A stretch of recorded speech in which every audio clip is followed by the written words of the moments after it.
The Bible says, Paul, a servant of Jesus Christ, called to be an apostle, separated unto the gospel of God. We read that last week and we went into detail. And this morning we're going to verse 2. And the Bible says, which he had promised afore by his prophets in the Holy Scriptures. Let's pray. Heavenly Father, we thank you. And Lord, I trust, Lord, I depend on you, Lord. I don't have, Lord, words and thoughts and intellect, Lord, that can impress people, Lord. It is your word, it is your counsel, Lord. It is the Spirit that works while the word is preached, Lord, that does the work in hearts. And Lord, I pray, Lord, please help me to just be a vessel. Cleanse me of sin, Lord, and help me, Lord, to just speak forth the wonderful counsel of the word of God. I pray this in Jesus' name. Amen. So I said that this time when we go through the book of Romans, it's going to be a bit more expansive. We're not going to go, verse, word by word. But this is now the second message and we're only in verses 2. So I don't know. I think you're locked in for 4 years. Maybe not 2. But I think once we've built a foundation, then we can start to move forward. So the Bible says there, which he had afore promised by the prophets and the Holy Scriptures. Now I want to remind you, Paul was writing this letter to a church that one would think that he started, but he did not see this church yet.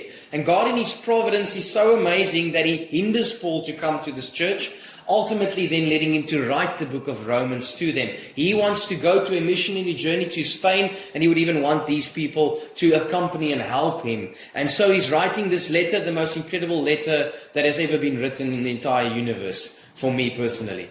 And if I just read a little bit of background on this and how men like Wesley and how men just, great men of faith in the past that read Romans, and it was crucial to their conversion, to their true understanding of salvation. And please understand this, Romans is the key to all of the Bible.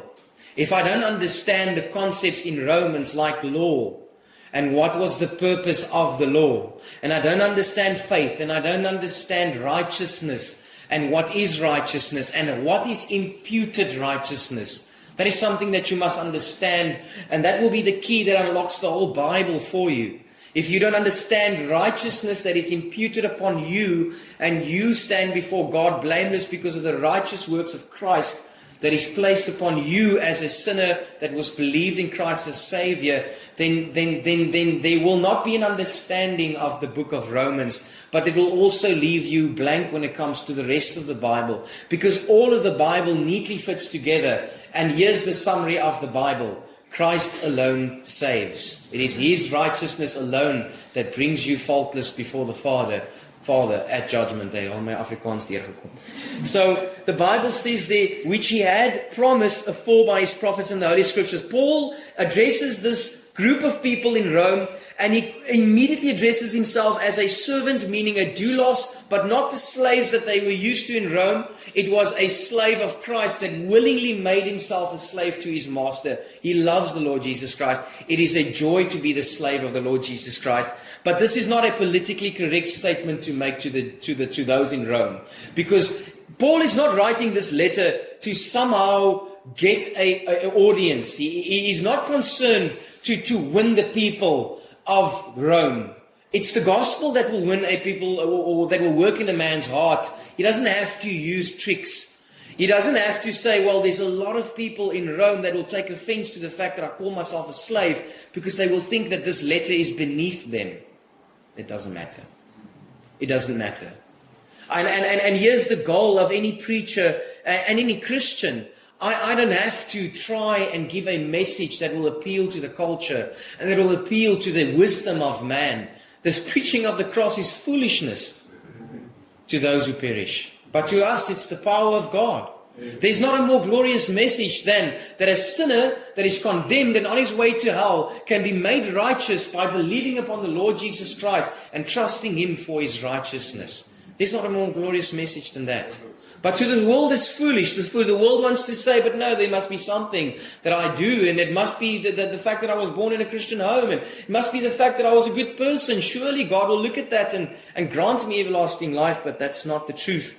It is only granted through the cross, and it's only granted through what Christ has done on the cross. I need to realize my need for the cross. And so he says he's called to be an apostle. We don't find apostles today, but we also understand that there's a truth in that message, meaning that I am a sent one. And you are, in that sense today, if you are saved, you are a sent one. You have a message that comes from the Lord Jesus Christ. That should encompass your whole life. Your work, your children, everything that you do should be centered around the fact that you are called to bear a message for the Lord Jesus Christ, and not vice versa. And so we get that wrong often, unfortunately. We are separated unto the gospel of God. Paul was separated unto the gospel of God. Here's a man that is a Jew. He's a Pharisee of Pharisees. And the Lord separates him for the gospel. And it is the same with everyone here that is saved. If you are saved, you have been separated unto the gospel of God. You have been separated so that you can be useful for the kingdom of heaven and share forth the gospel of the Lord Jesus Christ. I don't know where your ministry is, but pray that the Lord will give you a ministry. My ministry, I'm grateful for it, is to be in where I am now. But the Lord has not placed everyone in the pulpit or in a leadership position. And honestly, if you know my heart, I could care less about being in leadership or anything. But by God's providence, He places people in different areas. And don't look at the pastor and say, that is his responsibility to share forth. That is his responsibility to share the gospel. That's his responsibility to share truth with other people. That is not the pastor's responsibility. It is every single Christian's responsibility to be a messenger. You are separated unto the gospel of God. If God saved you, He separated you to live for Him, for His glory, and to share forth what He has done in your life. And so now the Bible says there, which He had before promised by the prophets in the Holy Scriptures. Now this is extremely important. Paul is saying this for a very important reason, because there is a certain understanding in Rome, and it wasn't just in Rome, but the Jews had this idea, and that's what they thought of Jesus also. They had a wrong idea of Jesus and Paul and the message that they were preaching, because it went against their form of Judaism. And so let me explain this. It wasn't true Judaism that Jesus was attacking. Because the Bible says there that He will, every jot and tittle He will keep. So the image that we get sometimes, and I think the world has even latched onto that, when you look at movies of how they want to portray Jesus, as if He's this silent rebel. Jesus is not a rebel. He was a rebel in the sense, I don't even want to call that word, he despised men's traditions. But he didn't do anything that was contrary to the law. If He healed a man on the Sabbath day, He wasn't trying to be this strange figure that now is breaking the law. No, He was keeping the law perfectly. He was breaking the tradition of men. And that's what was happening in Judaism. They had two authorities in their religion. They had the written law, which was the Torah, the prophets, and the writings. And then they had the oral law. That was the traditions of the elders. And the Bible often speaks about this. And we must understand the context for us understand even the whole of the Bible. In Mark 7 verses 7, the Bible says, "Howbeit in vain do they worship me, teaching the doctrines and commandments of men. For laying aside the commandment of God, ye hold to the traditions of men, the washing of pots and cups, and many other such like things. And He said unto them, Full well ye reject the commandment of God, that ye may keep your own traditions." And so this is what was happening. They were keeping their own traditions to the expense of keeping the law. And they were more worried about the externals and the added laws that were given than they were to the law that God has given them. And they missed it completely. And so there was this oral law, this traditions of the fathers that Jesus attacked, that Paul attacked. But now what happens is that those that would receive this letter would say, oh, this is coming from Paul. This is that person that's completely against the Jews, the law of the traditions of the Jews and the Pharisees, and he's completely anti-Jew. Because he does not keep the law, he's a rebel, right? And Paul says, no, I have been separated in the gospel of God, which God has promised before in the prophets already. And so this is what was happening. There was this oral law that was given, and eventually this was written down in the Mishnah and the Talmud, and that was, they would call it a fence around the law. And so God gave a law, and then they would go then and add requirements to it that God never commanded. They shifted from obedience of the heart to the technicalities. And they even allowed religious loopholes to try and get away with sin. And so this is what was happening. Give you an example. On the Sabbath day, in Exodus, I'm going to go through, this is a lot of information this morning. Please, you'll have to listen to it afterwards. No servile work in Exodus 20 verses 8 to 11. Right? God says, in essence, it is to understand that the seventh day is a rest day. Right? But what do? They add 39 other categories forbidden in actions. No healing unless it's life-threatening. No plucking of grain. No carrying of objects. Alright? And so what does Jesus do in the New Testament? He's not the rebel, but he's attacking their false views. In Matthew 12 verses 1 to 2 he says, and that time Jesus went in the Sabbath day through the corn. And his disciples were hungry, and he began to pluck the ears of the corn and eat. But when the Pharisees saw it, they said unto him, behold, thy disciples do that which is not lawful to do upon the Sabbath day. The law did allow this in Deuteronomy 23 verses 25, but because of their traditions and their oral laws and their traditions of the fathers, this is now not allowed. What does Jesus do then? He's not breaking the law, he's exposing their false views of the law. In Luke 13 verses 14 to 15, and the ruler of the synagogue answered with indignation, because that Jesus had healed on the Sabbath day. And the Lord answered and said, thou hypocrite, do thou not teach one of the Sabbath loose his ox or his ass from the stall and lead him away to water? And so he was telling them, wouldn't you go and loose your ox to give him water on the Sabbath day? But I can't heal a man on the Sabbath day. They had hand washing rituals. That was not in the Torah. The priest was to wash his hands before service in Exodus 30, verses 17 to 21. But they added to that, and that's why in Mark 7, verses 3 to 5, for the Pharisees and all the Jews, except they wash their hands often, eat not, holding the traditions of the elders. Listen to that, the traditions of the elders. Then the Pharisees and the scribes asked him, why walk not the disciples according to the traditions of the elders, but eat bread with unwashed hands? Brother and sister, you must understand how dangerous it is to do something because your mother and your father and your uncle and your aunt did it. Do you know how many people are in false religion today just because uncle and aunt and oma and opa did it that way? I tell you, there's nothing different today. If you start to scratch deeply and you really go into the Bible, you'll start to realize that there's many, many things that you perhaps were guilty of, by God's grace out of it, or perhaps are still guilty of. And let me not start to name too many things. I still want you to come back. And the Bible says in Matthew 15 verses 2, why do thy disciples transgress the traditions of the elders? For they wash not their hands when they eat bread. Notice, they are not saying, why are you going against the scriptures? Because if he had to say scriptures, Jesus would have said to them, show me that scripture. And so they say the traditions of the elders.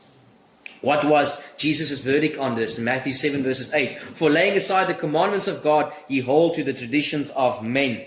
So we can go on when it comes to purifying. Certain animals were unclean in Leviticus 11. And now they would say that even if you sit with someone and eat, then you are unclean. The Bible never says that. That's why they condemned Jesus when he sat with sinners and ate and said, now you will be defiled by that. Jesus responds back and says, how is a man defiled? Not by what comes in, but what comes out. What is in the heart already. So now even further, they had this legal loophole called Korban. So what was happening is that they were given the commandment to look after their mother and father. Then now what they would do is they would take this way of support and say, no, it's a gift, it's given to God, right? Deceitfully, because they wouldn't even really give that to the Lord Jesus or to God. But that will justify them not having to care for their parents.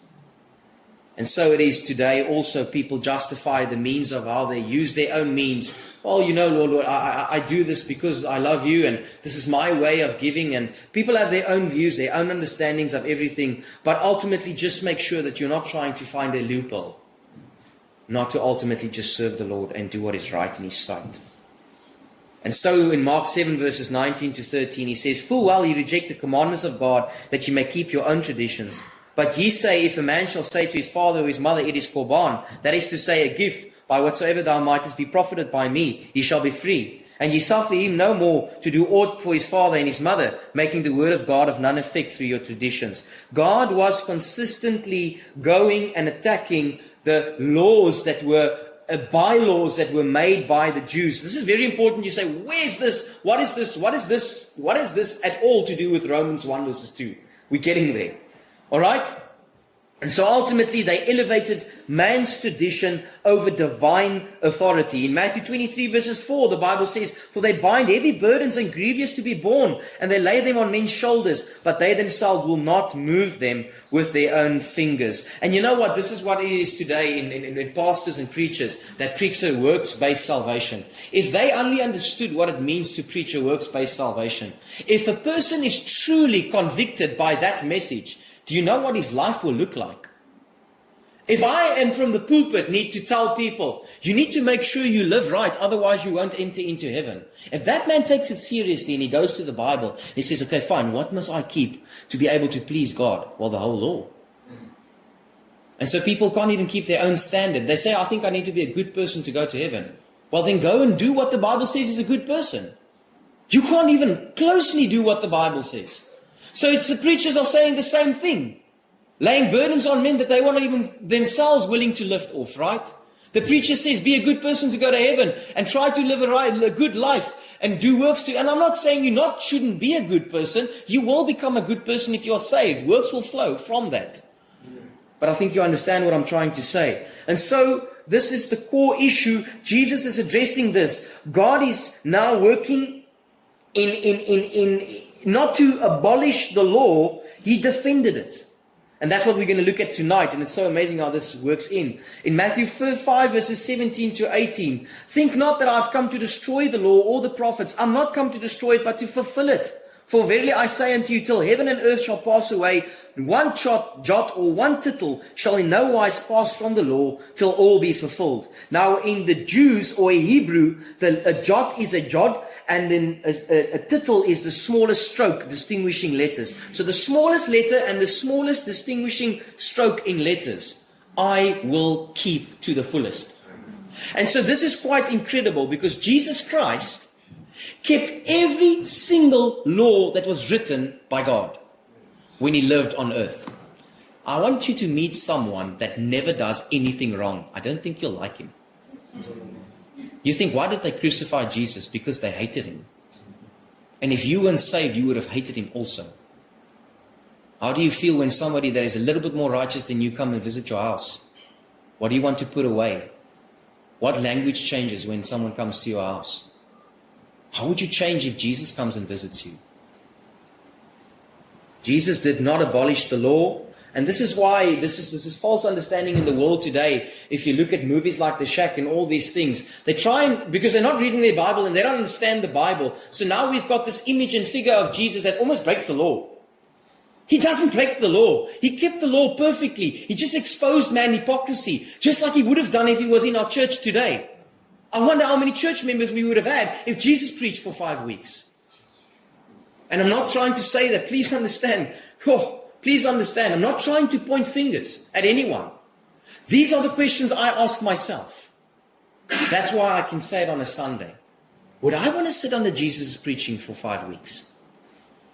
How would I feel if the Sermon on the Mount was preached to me with the authority of Jesus, exposing all my hypocrisy? Paul then was now also accused of this new religion in Acts 24 verses 5. "For we have found this man a pestilent fellow, a ringleader of the sect of the Nazarenes." So if he says he's from a sect, they obviously reject that this person is preaching truth. Paul defends himself continually.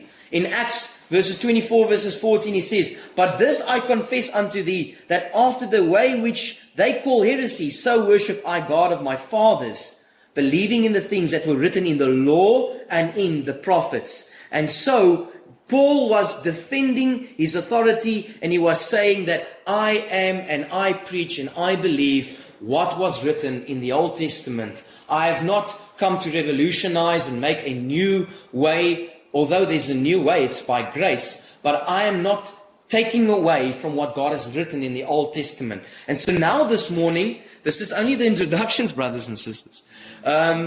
This morning, we will then look at the Old Testament and then see what was promised afore by the prophets in the Holy Scriptures, so that we can understand why Paul goes to that to defend himself.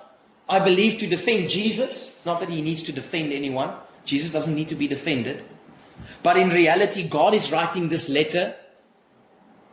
And so the Bible says there in verses 2, which he had before promised by the prophets in the Holy Scriptures. In Genesis 3:15, we see, and this is a high word, the proto-evangelium. And now what does that mean? It's the first mention of the gospel in the Old Testament.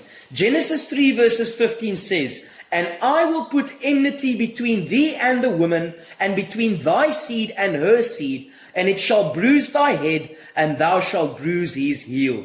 Everything contained in the gospel is in this message. Adam and Eve sinned, and God, even in the beginning, shows to the world that the way that man will be forgiven is through divine redemption. And this is what he is saying. He is saying that between thee and the woman there will be enmity, and between thy seed and her seed. It shall bruise thy head, and thou shalt bruise his heel. So the seed that comes from that family ultimately would be Jesus. His heel will be bruised, but it's not a fatal wound.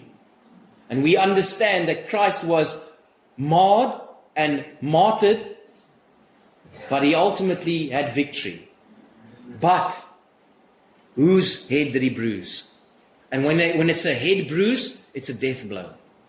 And Christ abolished death. And in the Old Testament, God gives this promise that I will put my feet on the head of the snake. I will put my head, and I will have victory over sin and over death. Christ promised through the patriarchs. In Galatians 3 verses 16, brothers and sisters, I really am trying to be mindful of time, but also not to rush through it. So if I didn't get the balance, tell me afterwards. But there's a lot to go through. In Galatians 3 verses 16 it says, now to Abraham and his seed were the promises made. He saith not unto seeds as of many, but as of one, and to thy seed which is Christ. So in the Old Testament there's this promise of a seed that will be raised up from a holy line, and ultimately it will be Jesus the Messiah. And where does God start? In Genesis. Where does he start? With Adam and Eve. And where does he continue? With the patriarchs. In Genesis 12 verses 3, the Bible speaks, and God speaks to Abraham, and I will bless them that bless thee, and curse them that curseth thee, and in thee shall all the families of the earth be blessed. Now it is only through the seed of Christ that the family of the earth can be blessed. You can't be blessed by a man. There must be something divine in this seed that will bless the earth. Brother and sister, this earth will leave you cold and empty. But through Christ, a man can be truly blessed, and I've preached on what truly blessed means. Genesis 22 verses 18, also speaking to Abraham, in thy seed shall all the nations of the earth be blessed, because thou obeyed my voice. In Isaac he speaks in Genesis 26 verses 4, and I will make thy seed to multiply as the stars of heaven, and I will give unto thy seed all the countries, and in thy seed shall all the nations of the earth be blessed. And there we even see what was God's plan ultimately. It wasn't just to exclusively work with Israel. It was ultimately so that the whole world will be blessed by this seed. Jacob he then speaks to in Genesis 28 verses 14. And thy seed shall be as the dust of the earth, and thou shalt spread abroad the rest, and to the east, and to the north, and to the south. And in thee thy seed shall all the families of the earth be blessed. Amazing. God speaks through the patriarchs that there will be a seed, and the whole world will be blessed by me. Christ promised through the covenants. He then goes to David in 2 Samuel 7 verses 12 to 13. And when thy days be fulfilled, and thou shalt sleep with thy fathers, I will set up thy seed after thee, which shall proceed out of my bowels, and I will establish his kingdom. He shall build an house for my name, and I will establish the throne of his kingdom forever. God speaks about David, and if you don't know this, the seed of David ultimately was Jesus Christ. And so he promises this to David in Psalm 89 verses 3 to 4. I've made a covenant with my chosen. I've sworn unto David my servant. Thy seed will I establish forever, and I will build up thy throne to all generations. Selah. In Psalm 132 verses 11. The Lord has sworn in truth unto David. He will not turn from it. Or the fruit of thy body will I set upon thy throne. Isaiah 9 verses 6 to 7. For unto us a child is born, unto us a son is given, and the government shall be upon his shoulders, and his name shall be called Wonderful Counselor, the Mighty God, the Everlasting Father, the Prince of Peace. Of his increase of his government and peace there shall be no end, upon the throne of David, and upon his kingdom, to order it, and to establish it with judgment and with justice from henceforth forever. The zeal of the Lord of hosts will perform this. God's zeal will perform this, and he promises this to David. Then Christ is promised through the law, in types and in shadows.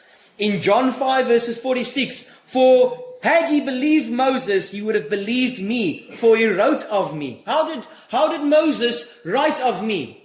Jesus says to the Pharisees, if you believed Moses, you would have believed me, because Moses wrote of me. How did Moses write about Jesus? Leviticus 17 verses 11.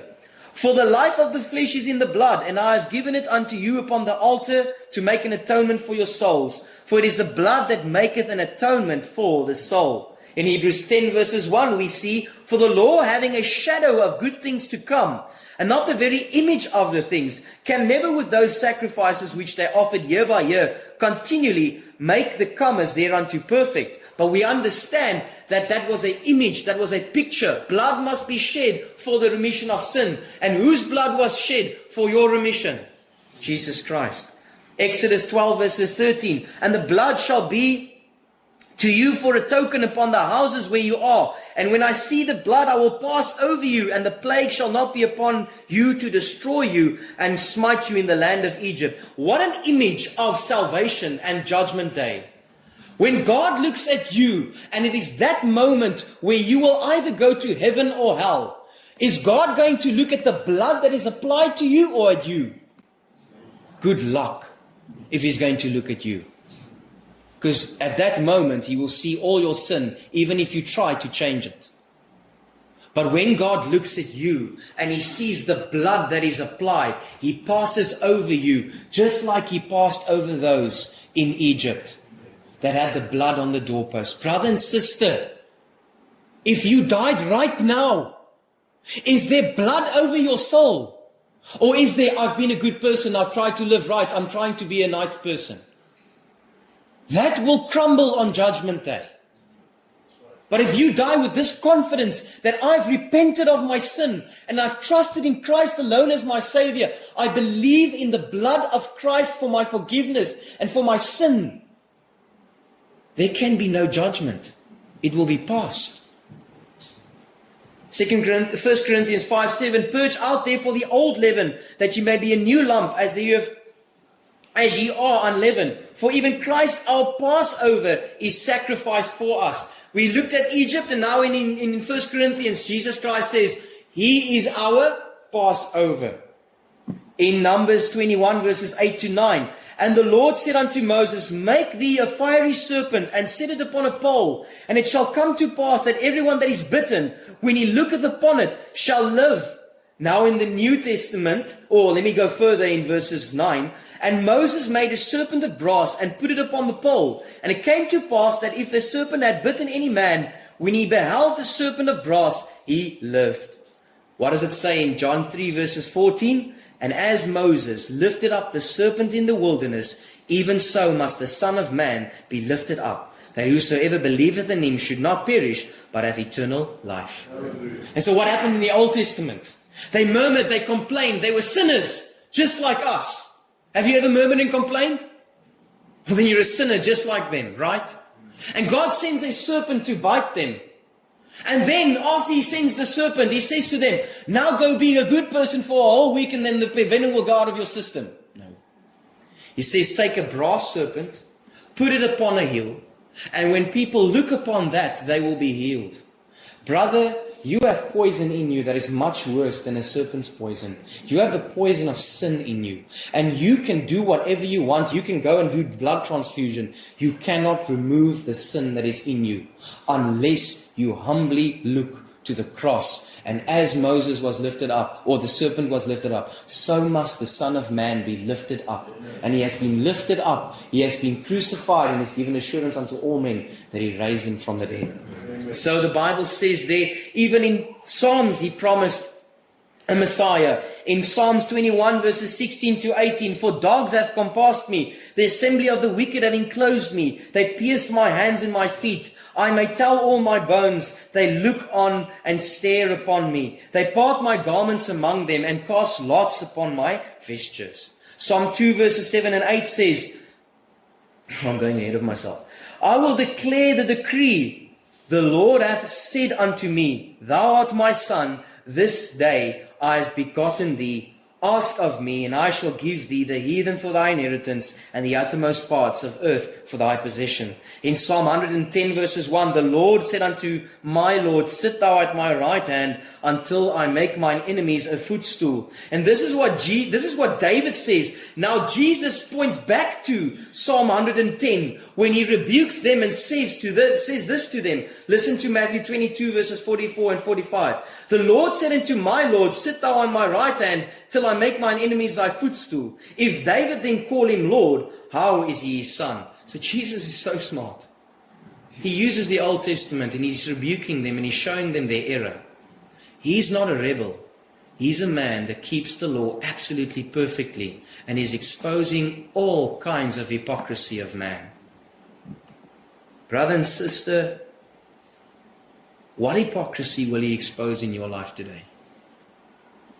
Christ promised through the prophets. The prophet speaks of Christ in Isaiah 7 verses 14. Therefore the Lord Himself shall give you a sign. Behold, a virgin shall conceive and bear a son, and shall call his name Emmanuel. How do you read this? How on earth do you read this as a Jew and see a virgin shall conceive? I've never seen that happen. How do you read that as a Jew and see, how is it possible for a virgin to conceive? It's impossible. And we've just heard that Mary conceived. Well, they obviously didn't believe them. And that's man's biggest problem, is belief, right? And there in front of them is a virgin that is conceived. And the God of the universe is in a humble lady and walking amongst them. But they are so worried about their traditions that they absolutely miss Jesus. I wonder how many people miss Jesus because you are so busy with your religion.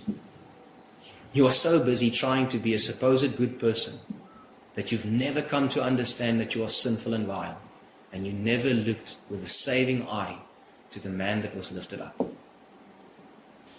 Isaiah 11 verses 2 says, 1 to 2, and there shall come forth a rod out of the stem of Jesse, and a branch shall grow out of his roots, and the Spirit of the Lord shall rest upon him, and the Spirit of wisdom and understanding, the Spirit of counsel and might, the Spirit of knowledge and of the fear of the Lord. Isaiah 53 verses 5 to 6, but He was wounded for our transgressions, He was bruised for our iniquities, the chastisement of our peace was upon Him, and with His stripes we are healed. All we are like sheep have gone astray. We have turned everyone to his own way, and the Lord hath laid on Him the iniquity of us all. Micah 5 verses 2 says, but thou, Bethlehem, Ephrathah, though thou be little among the thousands of Judah, yet out of thee shall come forth unto me that this to be a ruler in Israel, whose goings forth have been from old, from everlasting. Jeremiah 23 verses 5 to 6. Behold, the days come, saith the Lord, that I will raise unto David a righteous branch, and kings shall reign and prosper, and shall execute justice and judgment in the earth. In these days Judah shall be saved, and Israel shall dwell safely. And this is his name, whereby he shall be called, the Lord our righteousness. In Daniel 7 verses 13 to 14, I saw in the night visions, and behold, one like the Son of Man came with the clouds of heaven, and came to the Ancient of Days, and they brought him near before him. And there was given him dominion and glory and kingdom, that all people and nations and languages should serve him. His dominion is an everlasting dominion, which shall not pass away, and his kingdom which shall not be destroyed. Zechariah 12 verses 10, and I will pour upon the house of David and upon the inhabitants of Jerusalem the spirit of grace and supplication. They shall look upon me whom they have pierced, and they shall mourn for him, and as one mourneth for his only son, and shall be in bitterness for him, as one that is in bitterness for his firstborn. This is at the end. And this is all prophesied in the Old Testament. And as I was looking at this, I can't say I thought about it, I literally thought about it now. But I'll have to mention this. If I truly understand my sinfulness, and I truly believe the Bible, and the Bible says there's going to be a Savior from the line of David, do you know what a sincere person should do and would have done? David, who's your son? Solomon. Okay, Solomon, it's not Jesus yet. Okay, who's your son, Solomon? Okay, Solomon, who's your son's son? And what should have happened is the people should have anxiously looked at his line. They could have done research to find out that this Mary was part of David's line. There was enough evidence if they wanted to search for it. But they couldn't care.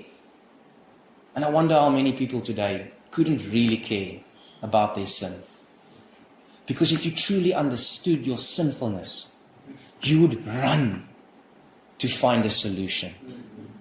And if you truly understand your wickedness, you will understand how empty it is to run to the next promise you make to God. God, I'll really stop this now. Or no, I'll really try my best now.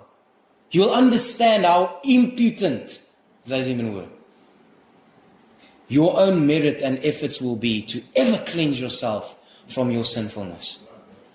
You would run to the Savior. You would look to the Savior. Christ promised in the Holy Scriptures. Luke 24 verses 25, the Bible says, Then he said unto them, O fools, slow in heart to believe all the prophets have spoken. Ought not Christ to have suffered these things and to enter into his glory? And at the beginning at Moses and all the prophets, he expounded unto them in all the Scriptures the things concerning himself. This is what happened in the road to Emmaus. They couldn't understand, they couldn't believe. Jesus appears to them and he says to them, you're so slow to believe, and how is it that you are so fools and slow to understand? And what does Jesus do? He explains himself to them. How? By going to Moses and the prophets. Do you know what Jesus did on the road to Emmaus? He most likely quoted all the things I quoted today. How incredible is that? How incredible is that? I can't tell you exactly what he said to them, but he most likely said the same things to those on the road to Emmaus. He says, brother, how did you miss me? How did you miss me in the Old Testament? How did you miss me in Moses? How did you miss me? How did you miss the Messiah? Let me explain to you who he is. So Paul says, to come to a close, which he had promised afore by his prophets in the Holy Scriptures, concerning his Son, Jesus Christ, our Lord. What a defense. What a defense. Paul does not have to sit there and explain himself in 50 words and an additional letter to Romans and say, guys, don't say this about me. You don't understand. I'm really not the way, I'm not what you think I am. No, he just says, I believe the Old Testament. And that is enough. And you know what? There's not enough evidence for unbelief. There's not enough evidence for unbelief. I can sit here and I can preach my lungs out. If you don't believe, you don't believe. But I will ask you this. They missed Christ in the Old Testament. They missed him in the New Testament. This is an example of what people do today still. Have you missed Christ? Can you truly say at this moment, you are born again? I don't ask you, do you have head knowledge of him? I don't ask you, do you have a lot of understanding? The Pharisees had lots of head knowledge. And you can die a Pharisee.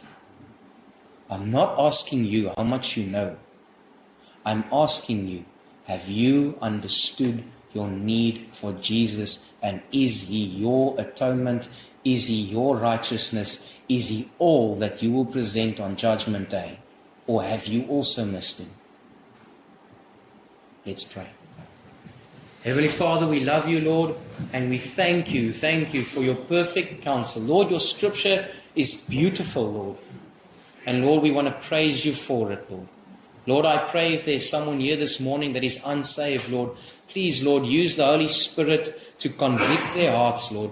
Bring them to a point of repentance, Lord, an understanding of their sin, an understanding of your holiness and of your righteousness, Lord. And Lord, we thank you that through all the ages, Lord, you have left us a witness, Lord.